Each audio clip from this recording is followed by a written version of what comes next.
সুপ্রিয় ছাত্রছাত্রীবৃন্দ, সকলকে আমার সালাম। আজকে তোমাদের সামনে আমি উপস্থিত হয়েছি বেসিক গাইনোকোলজি অ্যান্ড অবস্টেট্রিক্স সাবজেক্টের একটা গুরুত্বপূর্ণ প্রশ্ন। এটা শর্ট নোট আকারে আসে, যে short note of neonatal jaundice. আজকে আমরা এটা সম্পর্কে আলোচনা করব। চলো শুরু করা যাক। তোমরা এখানে দেখতে পাচ্ছ যে একটা শর্ট নোট লিখতে হলে তার অনেক কিছু পয়েন্ট আউট করা লাগে। ডেফিনেশন, টাইপ, ফাংশন, বিভিন্ন জিনিসগুলো আসে যেগুলো সব টাচ করা লাগে। আমরা আজকে কিছুটা জানবো এখান থেকে। প্রথমে এসে ডেফিনেশন। নিওনেটাল জন্ডিসের ডেফিনেশন হচ্ছে it is a yellowish discolouration of the white part of the eyes and skin and a newborn baby due to high bilirubin levels. আমরা জন্ডিস শব্দের অর্থটা জানি যে একটা পান্ডু রোগ। তাহলে আমাদের যে স্কিন সেটা কি হয়ে যাবে? ইয়েলোইশ ডিসকালারেশন হয়ে যাবে, অর্থাৎ হলুদ ভাব আকার ধারণ করবে। চোখের যে আমাদের সাদা অংশ আছে বা উপরের অংশ স্ক্লেরা, বিশেষ করে সদ্য যে বাচ্চা জন্মগ্রহণ করছে তার কিসের কারণে? Due to high bilirubin level.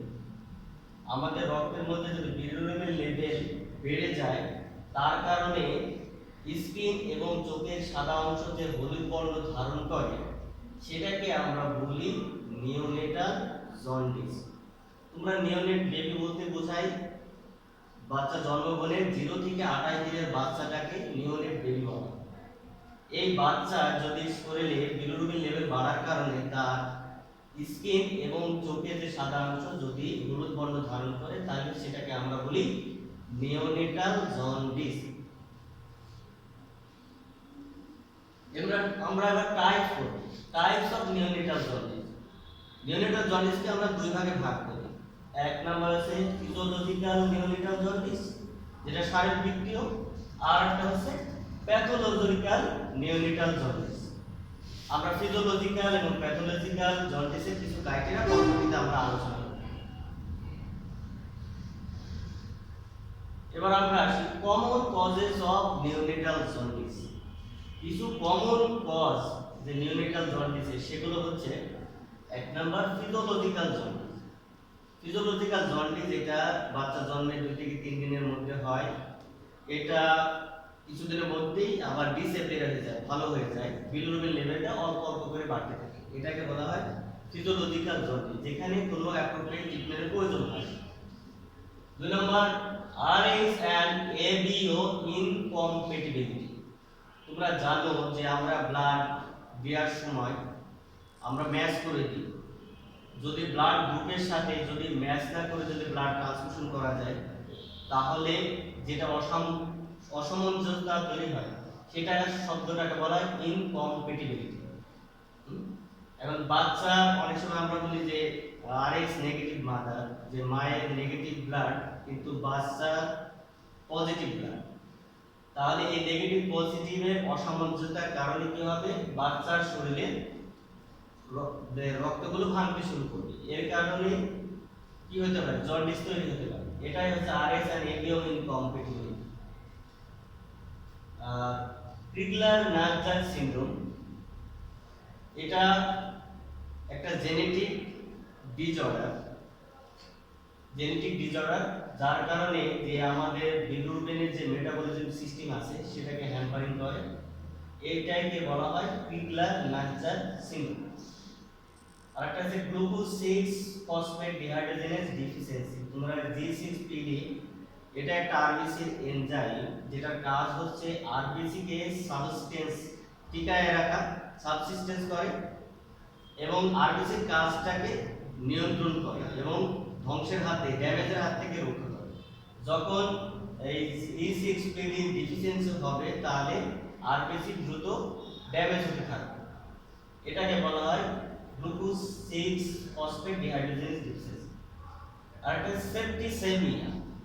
Septicaemia বলতে আমরা কি বুঝি? আমরা জানি যখন রক্তের মধ্যে ব্যাকটেরিয়া উপস্থিত থাকে তখন ব্যাকটেরিয়া বলে। আর ব্যাকটেরিয়ার যখন কোনো পুষ যখন রক্তের মধ্যে সিক্রেশন হয় তখন সেটাকে বলা হয় পায়োনিয়া। আর অধিক পরিমাণে ব্যাকটেরিয়া এবং তার টক্সিন বিষ যদি ব্লাড স্ট্রিমের মধ্যে প্রবেশ করে সেটার শব্দ হয়ে যায় সেপ্টিসেমিয়া, অর্থাৎ ব্লাড পয়জনিংও বলা হয়ে থাকে। এটা ব্লাড স্ট্রিম ইনফেকশনও বলা হয়। এটার কারণে কি হবে, বিলিরুবিন মেটাবলিজমে হ্যাম্পারিং তৈরি করবে, অবস্ট্রাকশন তৈরি করবে, যার কারণে জন্ডিস ডেভেলপ হবে। আরেকটা হচ্ছে ট্রমাটিক বার্ন, অর্থাৎ আমরা জানি বাচ্চা যদি অবস্ট্রাকটিভ লিভার হয় সেটাকে যদি ডেলিভারি করার সময় ফরসেপ ডেলিভারি ইউজ করা হয়, মাথাতে বের করার সময় যদি হেডে যদি ব্রুইজ হয়, আঘাতপ্রাপ্ত হয় মাথার, তখন সেই রক্তের সেলগুলো ভাঙতে থাকে। এর কারণে যে জন্ডিসটা তৈরি হয় এটা ট্রমাটিক বাতের কারণে। আর তারপরে হচ্ছে নিওনেটাল হেপাটাইটিস, যদি বাচ্চার লিভারে ইনফ্লামেশন তৈরি হয় তাহলে জন্ডিস হবে। আরেকটা হচ্ছে অবস্ট্রাকটিভ বাইল ডাক্ট, অর্থাৎ যে আমাদের বাইল ডাক্ট সিস্টেম আছে, হেপাটোবিলিয়ারি যে ট্র্যাক্ট যে সিস্টেম যে পাথওয়ে, এখানে যদি বাধা থাকে, কোনো অবস্ট্রাকশন থাকে, বাইল এবং বিলিরুবিন যদি পথে যদি সুন্দরভাবে না চলতে পারে তাহলে কিন্তু জন্ডিস ডেভেলপ করবে। এটাকে অবস্ট্রাকটিভ বাইল ডাক্ট। আর একটা কি গ্যালাক্টোজেমিয়া, তোমরা জানো আমাদের সুগার ব্রেকডাউন হয়, হয়ে গ্লুকোজ এবং গ্যালাক্টোজ নামে দুটো জিনিস তৈরি হয়। আর গ্যালাক্টোজেমিয়া বলতে বোঝায় যখন কোনো বাচ্চার শরীরে কোনো এনজাইমের ঘাটতি থাকে যেটার কারণে গ্যালাক্টোজকে মেটাবলিজম করতে পারে না, তখন এই গ্যালাক্টোজ রক্তের মাধ্যমে বেশি তৈরি হয়, এর ফলে জন্ডিস ডেভেলপ করতে পারে। এবার আসে আমরা criteria of physiological jaundice. Physiological জন্ডিসের বৈশিষ্ট্য, এক নম্বর jaundice on second or third day, জন্ডিসটা দেখা দেবে জন্মের দ্বিতীয় বা তৃতীয় দিনে। Slow rate rise of bilirubin, বিলিরুবিনের লেভেলটা ধীরে ধীরে বাড়তে থাকে। ডিসঅ্যাপিয়ার বাই 7 to 10 ডেজ, 7 থেকে 10 দিনের মধ্যে এটা ডিসঅ্যাপিয়ার হয়ে যায়, দেখা যায় না। নো স্পেসিফিক ট্রিটমেন্ট, এটার কোনো বিশেষ চিকিৎসার প্রয়োজন হয় না। এবার আসি criteria of pathological jaundice. Jaundice in 24 hours of life, জন্মের 24 ঘন্টার মধ্যে এটা দেখা যায়। Rapid rise of bilirubin, bilirubin লেভেলটা দ্রুত বাড়তে থাকে। Jaundice persist beyond first week of life, এবং এক সপ্তাহ পার হয়ে যেতে পারে, এটা এক সপ্তাহ বেশি সময় ধরে এটা থাকতে পারে, টিকে থাকতে পারে। এবার আসে আমার ইনভেস্টিগেশন, কি কি পরীক্ষা নিরীক্ষা দেব করব। ক্লিনিক্যালি, আমরা ক্লিনিক্যালি কিভাবে একটা ডায়াগনোস করতে পারি। টিপ অফ দ্য নোজ, নাকের উপরের ভাগ, ন্যাসোলেবিয়াল ফোল্ড, আমাদের নাকে যে চাষপাটের যে ভাঁজ হয় এটাকে ন্যাসোলেবিয়াল ফোল্ড বলা হয়। স্কিন অফ ফেস, এবং মুখের যে আমাদের স্কিন আছে ফেসের, সেখানে যদি এটা ইউরিক কালার ধারণ করে তাহলে আমরা বুঝবো বিলিরুবিনের লেভেল 5 মিলিগ্রাম পার ডেসিলিটার। আর আপ টু ট্রাঙ্ক, ট্রাঙ্ক শব্দের অর্থ হচ্ছে ধর, অর্থাৎ মস্তক, হাত, পা বিহীন যে শরীরে আমাদের এটা থাকে এটাকে বলা হয় ধর। এখান পর্যন্ত যদি ইউরিক কালার ধারণ করে তাহলে আমরা বুঝবো এটা 10 to 15 milligram per decilitre bilirubin level. আর আপ টু লেগ, যদি পা পর্যন্ত পৌঁছে যায় এরকম আপনার যে হলুদ বর্ণের ধারণ, সেটা আমরা বুঝবো যে more than 15 milligram per decilitre. এবার আসি আমরা ল্যাব ইনভেস্টিগেশন। আমরা ল্যাবে কি কি পরীক্ষা নিরীক্ষা করতে পারি। একটা হচ্ছে serum bilirubin direct and indirect, আমরা বিলিরুবিন করব ডাইরেক্ট এবং ইনডাইরেক্ট দুটাই। Haemoglobin percentage, complete blood count, peripheral blood film, blood grouping and Rh typing of the mother, এটা আবার বিশেষ করে করতে হবে, আমাদের দেখতে হবে যে কোনো আরএস নেগেটিভ মাদার আছে কিনা। কোমস টেস্ট, কোম টেস্টটা করা হয় যখন দেখা যায় অ্যান্টিবডি ডিটেক্ট করার জন্য। আর হচ্ছে রেড সেল এনজাইম স্টাডি, আমরা রেড সেল এনজাইম স্টাডি করি, যেটা আমরা বললাম গ্লুকোজ 6 ফসফেট ডিহাইড্রোজেনেজ, এটা যদি ডিফিসিয়েন্সি থাকে তাহলে জন্ডিস হতে পারে, এটা দেখা হয় রেড সেল এনজাইম স্টাডির মাধ্যমে।